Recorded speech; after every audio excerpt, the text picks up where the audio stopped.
Dito tayo ngayon sa Avida Parkway settings in Bacoor City, Cavite to check this new foreclosed house and lot. Corner po siya. Lot area nito is 170 square meters. Floor area is 105 square meters. Original price nito is around 7.7 million, and for bidding po siya. Ang starting bid price natin ngayon is around 5.8 million. So if you are interested to make a bid, just follow and message us directly.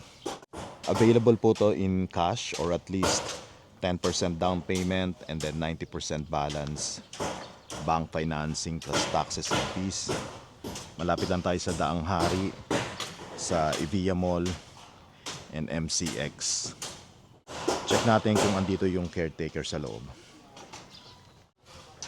Sukin natin. Okay lang pasok sapatos? Okay lang po. Meron tayong caretaker dito. Gano'n na kayo katagal dito? Dalawang buwan. 2 buwan? May kwarto po dito sa baba. Wala po, CR lang. Open layout. Ginayos na asawa kong CR at saka tubig. Kuryente. May CR siyang isa dito. As is where is po tayo dito. Kitchen. Dito ano po to? Likod niya lang. Kasi pag nagluto mainit, nilagay niya yung spring yan. Okay. Ito yung likod niya. Pwede ka pa mag-extend dyan.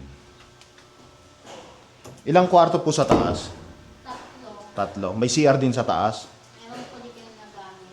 Bakit? Sira? Walang tubig. Ilan ang CR sa taas? Isa lang. Isa lang. Sige.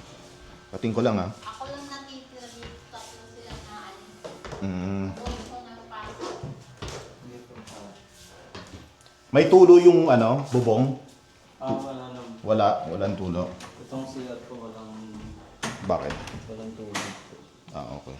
Hindi po nagagamit. Wala siyang tubig. Ito isang kwarto. Malaki siya.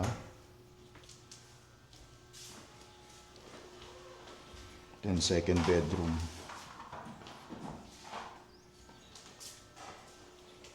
Then third.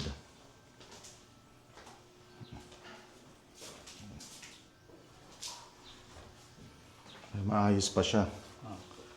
Walang masyadong repaint lang siguro. Yung pinaka po nito concern kung sa tubig po.